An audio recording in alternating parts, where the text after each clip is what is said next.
नौकरानी एक घर के लिए कितनी जरूरी होती है, आइए देखते हैं। अरे बहू, ये देख, सारा साबुन बर्तन में रह गया।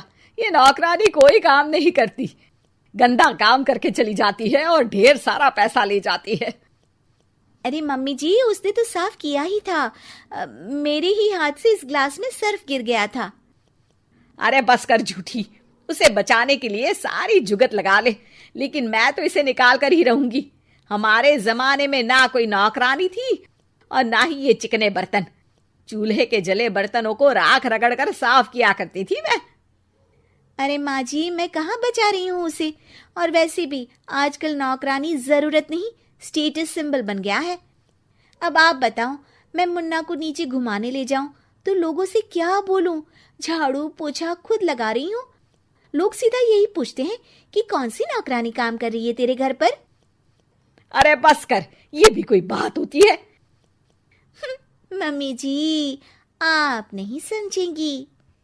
शाम को नौकरानी घर आकर काम कर ही रही होती है कि सास को कहती है, माँ जी, एक बात बोलूं, बुरा न मानना। अरे वैसे तो मुझे तेरी शक्ल ही पसंद नहीं है, बात क्या खाक पसंद आएगी। अरे माँ जी, सुन तो लीजिए क्या कह रही है। तो मैंने कौन सा उसका मुंह पकड़ लिया है? अरे माँ जी, वो लाल साड़ी पहनती हो ना, ना पहना करो। सास का गुस्सा अब तो 7वें आसमान पर होता है। अरे वाह जी वाह, क्यों ना पहना करूं? और तू होती कौन है ये बताने वाली कि मैं क्या पहनूं क्या ना पहनूं? अरे माँ जी, पूरी बात तो सुन लो, वो बोलना क्या चाह रही है। अरे बुरा न मानो आंटी जी। अरे कौन है आंटी? अपनी उम्र देखी है तूने? 2-4 साल ही छोटी होगी मुझसे और मुझे आंटी बोल रही है। बहू सर पर हाथ रख लेती है। अरे अच्छी खासी उम्र दराज हो और आंटी ना बोलूं? मैं तुम्हारी बहू से भी 4 साल छोटी हूँ। क्यों दीदी? बोलती भी क्या, एक तरफ सास यानी पति की माँ, तो दूसरी तरफ नौकरानी जिसके बिना घर का काम नहीं चल सकता। वो दरअसल माँ जी की शादी पे बहुत जल्दी हो गई थी ना। अच्छा ये झगड़ा छोड़ो, ये बताओ तुम माँ जी को लाल साड़ी पहनने से क्यों मना कर रही हो? वो ना, इनकी उम्र की सारी औरतें सोसाइटी में इनके लिए बात करती हैं कि तुम्हारी सास बुढ़ी घोड़ी लाल लगाम है। बहू को ये सुनकर गुस्सा आ जाता है। अरे वाह वाह, कौन बोलता है जी? खुद क्या है यहाँ की औरतें, बाल सफेद लेकिन टाइट जींस और कोई कुछ भी पहने। अरे पहनना हमारा निजी हक है, किसी को कुछ हक नहीं बनता कि वो मेरी सास के लिए कुछ बोले।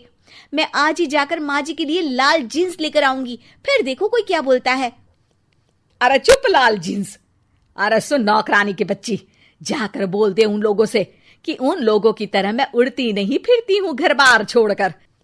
अपने बच्चों और नाती पोतों में मन लगाती हूँ, ना कि सारा दिन ताश के पत्तों में आंख गड़ाकर 3 पत्ती खेलूं। नौकरानी वहां से चली जाती है। वैसे बहू, नौकरानी के क्या फायदे हैं ये तो पता नहीं, लेकिन सबसे अच्छा तो ये कि पता चल जाता है कि कौन किसके लिए क्या बोल रहा है। सोसाइटी में तेरा नौकरानी रखने का इरादा बिल्कुल ठीक था। अगले दिन उन लोगों के घर की बेल बजती है। बहू दरवाजा खोलती है कि सामने कुछ औरतें खड़ी होती हैं। अरे बहू, कहाँ है तेरी सास? बुला जरा। अरे बहन जी, आप सारी एक साथ आइए आइए, कैसे आना हुआ? अरे 3 पत्ते खेलने आई हैं, क्यों खेलोगी? क्यों नहीं क्यों नहीं, वैसे भी बड़े दिन हो गए, एंटरटेनमेंट हुआ नहीं। बहू जा जाकर पकोड़े तो बना ला। अरे बस करिए, आगे कुछ पीछे कुछ। वैसे तो कहती है कि परिवार पर ध्यान देती है, हमारी तरह 3 पत्तियां नहीं खेलती। हमने कौन सा परिवार छोड़ दिया? सास सक पका जाती है। अब ये किसने कहा? मैं तो कहती हूँ कि मैं भी थोड़ा बाहर निकलूं। आपने ही तो कमला नौकरानी से ये सारी बात की थी। सास और बहू को अब सारी कहानी समझ आ जाती है कि सोसाइटी की औरतें क्यों भड़क रही हैं।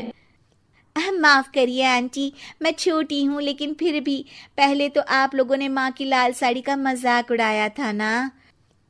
हाँ हाँ उड़ाया था, लेकिन उससे पहले तो तुम लोगों ने हमारी जीन्स के बारे में बात की थी।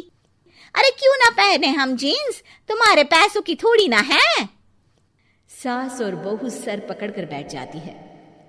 देखा बहू, ये खेल कर गई तेरी नौकरानी, यहाँ की बात वहां तो वहां की बात यहाँ। दोनों किसी तरह औरतों को समझा बुझाकर घर भेजती है और कसम खाती है कि नौकरानी को नौकरानी ही रहने देंगी।